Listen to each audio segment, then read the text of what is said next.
How are you?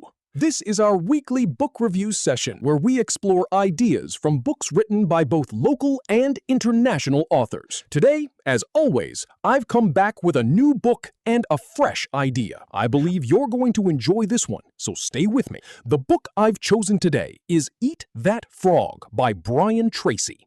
Recently, Brian Tracy's books have been gaining a lot of attention, and since he shares powerful ideas, it's worth discussing them. When you first hear the title, it sounds strange. Eat that frog. Before even reading it, you might wonder, what does that mean? But once you start exploring the ideas, it becomes clear what the message is. The book begins with a simple thought. If someone asked you, "Do you like frogs?" how many people would actually say yes? For many, even hearing the word creates discomfort. That's exactly the point. The author uses the idea of eating a frog to represent something unpleasant. Every day, people face tasks they don't want to do. And if we apply this one principle, it can transform many areas of our lives. Most of the time, we already know what needs to be done, but we struggle to take action at the right time. When the moment comes, we say, "I'll do it tomorrow," or "I'll do it later." This habit is called procrastination. We delay studying, delay projects, and sometimes only begin when the deadline is right in front of us. You'll often see people starting at the very last moment. To explain this behavior, the author introduces a principle using the frog idea. He gives two rules.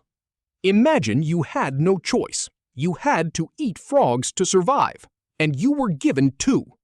What would you do?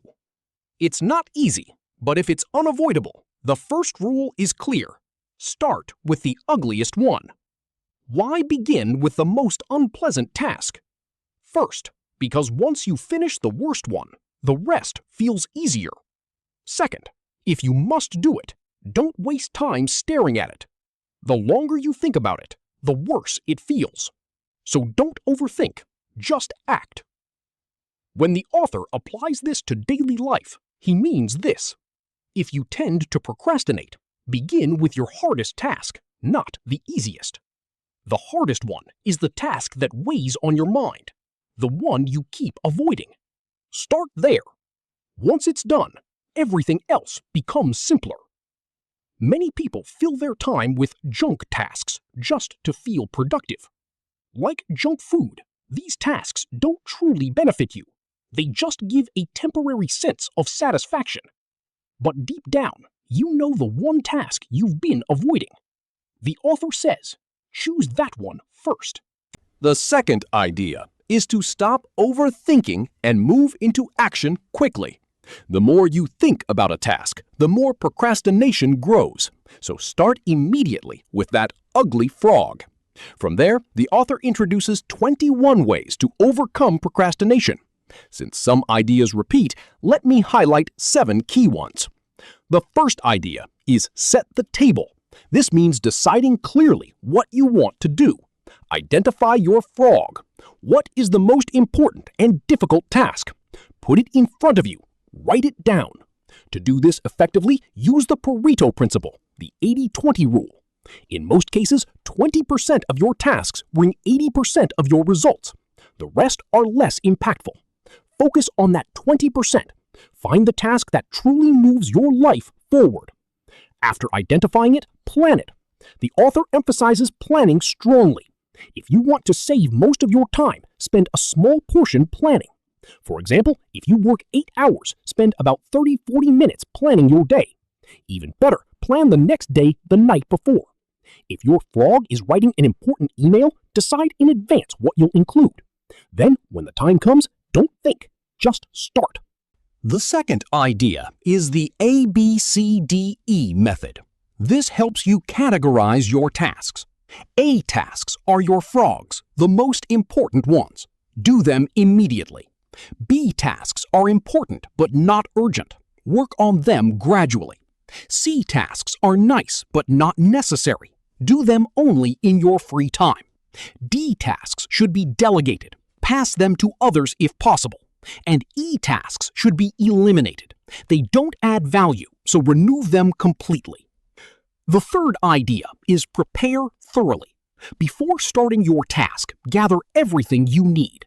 If you're working on something, have all materials ready, documents, tools, even water or snacks.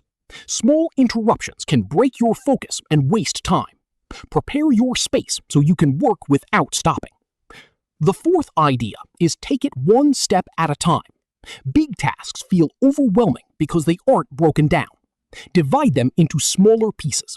For example, if you want to read 200 pages in 20 days, read 10 pages each day. Focus only on the part you're doing now, not the whole task. This keeps your mind clear and focused. The fifth idea is create large chunks of time. When working on your main task, give it enough time. Don't rush. If something takes 1 hour, allow more time so you can work calmly. A calm mind becomes more creative and productive. When you remove unnecessary tasks and delegate others, you create extra time for what matters most. The sixth idea is motivate yourself. Don't wait for motivation to start. Instead of waiting to feel ready, begin the work and let motivation come during the process. Action creates motivation, not the other way around. When you start, your energy builds naturally. The seventh and final idea is develop a sense of urgency. This ties everything together. When you feel urgency, you act. If something is due in a month, challenge yourself to finish it in a week. By doing this, you move ahead while others delay. You gain time to improve your work and build confidence. When you create urgency, you break the habit of saying, "I'll do it later." You feel better even when resting because your work is done. You can enjoy your time without stress.